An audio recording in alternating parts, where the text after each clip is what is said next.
Hey, I'm John Cannell, and today on Preppy Kitchen, we're making a delicious red velvet cake. So let's get started. To make this cake, you'll need eggs, salt, butter, cocoa powder, baking soda, a little sugar, buttermilk, vanilla, vinegar, red food coloring, all-purpose flour, cream cheese, and powdered sugar too. You want to prep your pans before you get started on the batter, so you can use baking spray, a little butter, and either flour them or add cocoa powder just to dust them and make sure they release really easily. Now we're gonna start that amazing batter. Into a large bowl, I'm adding 300 grams or 2.5 cups of all-purpose flour. That was too much. The nice thing about a scale is you can always take it away. I'm adding almost a teaspoon of kosher salt, there you go, as well as 1 teaspoon of baking soda. This is gonna react with one of the ingredients later on. Our scale is done. We're gonna give this a mix and just set it aside before we get our room temperature butter out. Into the bowl of my stand mixer, I'm adding a cup of butter.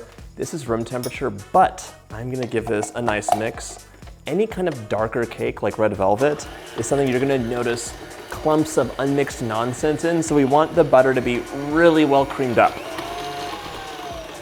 Now to that, I'm adding 150 grams or 1.5 cups of granulated sugar. Red velvet is a classic and delicious cake. It's one of my favorites because I love chocolate, I love cream cheese. It has the best of both worlds. Traditionally, it's a light chocolate cake, and I mean decades ago. It was a very light chocolate cake. There's buttermilk, cocoa powder, and vinegar in it. They have a reaction and you get a light pinkish cake. It's like a dusty pink, very cute. But with the advent of photography and amping things up, it's become a red cake. Some versions don't have any chocolate in it, but I think this cake definitely needs a little kiss of chocolate. Now we're gonna add the eggs in one at a time. Let them incorporate in between. There we go. Beautiful color. For me, not you. So let's scrape that bowl down so you can see the yellow too. This is why we scrape. Totally firm butter packed down on the bottom, and it's very like watery and eggy on top. We want a homogeneous mixture, the same throughout. Mix that up until it's nice and smooth. And now we can drizzle in 2 teaspoons of a nice vanilla.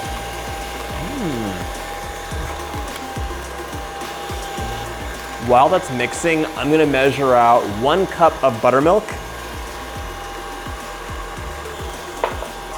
And I'm mixing in a tablespoon of vinegar. The vinegar, of course, is an acid, and that's gonna give our cake a huge lift. When the batter comes together, you're gonna see the bubbles, and it's just gonna be so light and dreamy. I'm pausing this to talk about the red situation. Like I said, historically, red velvet cake was naturally a dusty pink from the chocolate, but we're gonna amp it up with a little bit of food coloring. You can skip this, and I actually like to do a little bit of red food coloring for the batter, and then we're gonna separate some batter, cook it as a cupcake, bake it as a cupcake, and that's gonna get crumbled for the outside so it looks really dramatic without adding all the food coloring. Let's give this a mix. Does not look red at all. Okay. A little more food coloring. There we go. That looks pretty red right now. It'll become less red when we add the flour and mix it in with the butter and everything else. I'm about to mix the cocoa powder into our light chocolate cake, but a word of caution. So we're using natural cocoa powder, not Dutch processed cocoa powder. Dutch processed cocoa powder has less acid in it, less acidic, which makes fudgy baked goods good for brownies. But for this cake, in theory, you want the acidity in the cocoa powder to react with the buttermilk. In practice, we're amping things up because we added some vinegar, more acid, and we added baking soda, which will react with the vinegar. Baking soda is what you add to baked goods that have some acid, like brown sugar or buttermilk in them, and they'll really like get fluffy and just amazing. I'm adding 3 tablespoons of cocoa powder in. You could add in a little bit more if you want it extra chocolatey, or even go as far as not adding any if you don't like chocolate for some reason. I'm not gonna judge you. I have very good friends with chocolate allergies. I'm mixing this in a bit before I add the 3rd tablespoon in. We're just sifting it in because cocoa notoriously has many lumps in it. I don't know what happened. It's like some messy person walked into my kitchen and just like wrought havoc. I don't know what to tell you. It's an accident. As my kids say, it's okay when accidents happen. It's like, that's true. If they happen occasionally. That never happened. Now we're gonna mix that cocoa powder in, get it really well mixed before we go on to the next step. Okay. Yes, there we go. You always wanna mix well until you add the flour in. Once the flour is in, you're really mixing until combined. Because you don't wanna activate the gluten in the flour and get a cake that is just kind of dense and gummy. You want it to melt in your mouth, especially if it's red velvet. I'm adding half of the dry mixture in right now. Mix that until it is almost combined. Add the wet mixture in, half of it, the remaining dry, and the remaining wet red mixture. Looks like a science experiment. I did so much recipe testing on this when I originally made this, and I tried everything. I tried beetroot powder, the works, and it just didn't cut the mustard, so to speak. Oh boy, I'm glad we prepped our pans first because this is foaming up already. See all those bubbles happening? That's the vinegar. Okay, this is foaming up, so get that into your prepared pans, divide it up evenly, and I'm using 3 6-inch. You could use 2 8-inch pans. Both work fine. If you want 3 8-inch pans, double the recipe. I tried eyeballing it, did not work out, so I popped them onto a scale, made sure they're all roughly equal, and before these go into the oven, I'm putting on my ancient cake strips. These guys are just wet fabric strips that you wrap around your cakes. They give you a nice even bake with almost no doming. But I forgot something, oh my gosh. I forgot, I wanna take a little bit of batter. So I'm gonna steal some batter from each pan. I'm so glad I remembered. It makes decorating the cake way easier. So here, I'm gonna add a little bit more food coloring, and this is gonna be super red because I'm mixing it up with such a small amount of batter. It'll bake up in like 15 minutes because it's not very much. This batter is for crumbling over the cake just to give it a nice red decoration at the end. Cake strips are on, and these guys are ready to go into the oven, 350 for close to 35 minutes. You wanna see that the edge is pulling away from the pan and the center is springy when you touch it. My cakes are out of the oven, and as promised, I wanna show you how to get them out with no tearing. First of all though, you should see here, the cake separated from the pan. That's how you know your cake is really done. You can also listen to it. It shouldn't be popping off and making a bunch of sounds. It should be fairly quiet. All right, here's the deal. Wait for it to cool down just enough so it's touchable, and then tap it. You're giving it a lateral tap, and it's breaking free of the bottom if it's at all stuck. So tap, tap, tap, and I can even like see my cake jump in the pan. Flop it out, and it is nice and ready. Repeat for the other cake layers and set them aside to cool completely before we assemble it up. I'm having second thoughts. Is this too chocolatey? Let me know in the comments. I'm gonna ask Brian what he thinks. Does it need to be more red for everybody? It was only in the 1940s that things got really out of control with food coloring. Before then, they would look basically like this. So, I don't know, I might remake them. That was like a hint of red velvet cake, so I made it up again. 2 tablespoons of cocoa powder, you could even go down to 1. And a little bit more food coloring in the red, okay. A little bit more food coloring in the buttermilk. Red, red.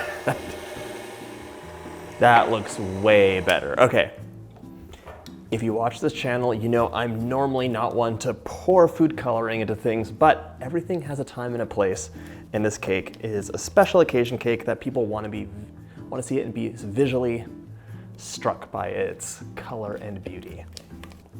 That's the nice color we want to see. And you can see how frothy it is from all of the vinegar we added that combined with the baking soda. These look great. While they're cooling, we're gonna make the most amazing cream cheese frosting ever. It's so easy too.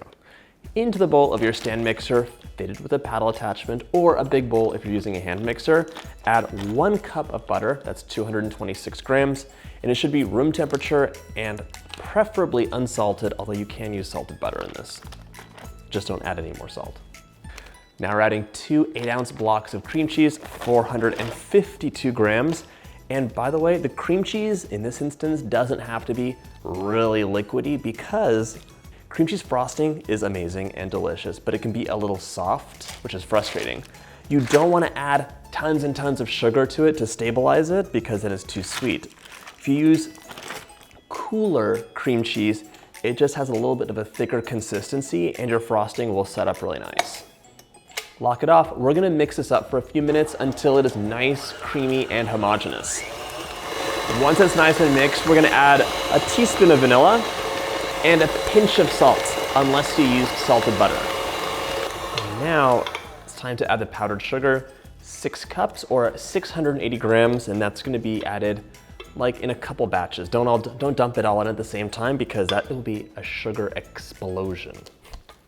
This is enough frosting, by the way, to decorate a 3-layer 6-inch cake or a 2-layer 8-inch cake really easily. Mix on low in a few batches.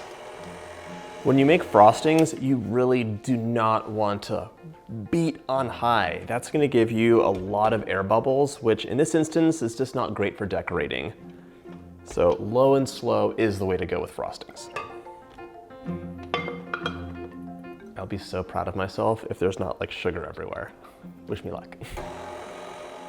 Just be patient and this will totally get worked in and be a wonderful silky consistency. At first it looks a little bit like granular and weird, but it'll get fixed on its own. See, already it's almost there. And I wish you could smell these cakes with the frosting. It's pretty amazing. Do yourself a favor and scrape the bowl down at least once. Really important to scrape the bowl down because otherwise you'll have some amazing frosting, some frosting that's too sweet, some that's too buttery. You want it to be all good. Everyone gets an amazing bite. A couple minutes of mixing on low and pure silk. It is amazing. The consistency you get is just wonderful. This is ready to go onto my cake now. It is a little soft. That's fine. We're gonna build it carefully and then chill it. I'm ready to build. I like to make my cakes directly on a cake plate, but this one isn't getting transported. If you need to move it, get a cardboard round. A little bit of frosting on the bottom for glue, and we're gonna center it, and now build it up. Maybe like half a cup of frosting in between each layer. That'll be about enough. This cake is like really happy with the cream cheese frosting on it, so don't skimp. A lot of people get intimidated with layer cakes and they are so easy. Let me know if you want a video, like a new video on all my cake decorating tips. But if this started getting wobbly or something was going awry, the only thing you need to do is put a skewer through the middle and then just chill it up so it'll firm and fix itself. Heat is the enemy of cakes. Until they're fully built. Nice and tall and proud. I love a 3-layer cake. I'm doing a really simple but beautiful decoration scheme on this cake. Plop some frosting on top. One of the key elements will be that reserved little cupcake of frosting, that reserved extra red cupcake. So that'll get crumbled up and we're gonna add it onto the side. But first, ooh, look at that. That's a wobbly cake, but it's okay. Let's get a nice layer on top. Now we're gonna go for some coverage all down the side. And here, if you have a turntable, you could definitely use that. This is the official cake decorating. Yes, I like to get really close to my cakes. I didn't shrink. I'm tempted to crumb coat this, and crumb coating just means that you're going to add a thin layer and chill it up before adding a final coat, but I think we can get away with not doing that. Well, this is going into the fridge for a minute, just until I get my piping bags. Normally, this is what I do to begin with. I just find it easier. Fill up a big piping bag with the frosting, and you can pipe it onto the side, get some good coverage, and then smooth it out. Snip the tip off your piping bag, and now this is so much easier. Watch this. Just going to pipe along the edge, and I should have plenty of frosting left over for a little flourish on top. Cream cheese frosting is so delicious, but do not stress about getting perfectly smooth. It's not that kind of frosting. Use a small knife and just smooth the side out a little bit up and down. We're definitely gonna have excess. That's fine, that's for the top. So now we're just going to give it more of a smooth. Do not stress out about it though, because we're adding crumbs all over it. There's more decorations. It's not supposed to be like a mirror smooth cake. This can hang out in the fridge for a few minutes while we do something else. I reserved a little batter and baked 1 cupcake, which is more red, had more red food coloring in it. Now you can crumble it up, or you can use a cheese grater and just grate it up to get little crumbs that we're gonna decorate the side with. There we go, lots of nice red crumbs to decorate our cake with. I plopped on an 846 tip, that's a large closed star, but you can use anything you'd like. And now I'm just gonna decorate this with kind of a little scallop pattern. Just go back and forth and really try and get some height and definition, but not so much that it'll fall over. That would be bad. So I'm pulling it off, then going back over, and then pulling it off. Cute. Grab a handful of crumbs, and we're just going to make a nice crummy skirt, just like that. Lets people know what's inside the cake and gives it a little bit of extra contrast. Whenever you do a skirt, get some coverage on the base and then add a little bit on top so it's kind of a gradient of the material. Yep, that looks nice. Just a couple extra pieces on top really make a huge difference. Your cake can be enjoyed right away or chilled. Make sure you keep it in the refrigerator if it's hanging out for a while. Melt in your mouth chocolate cake with that luscious cream cheese frosting. This is a must-make recipe. I hope you enjoy, and if you like this video, check out my cake playlist.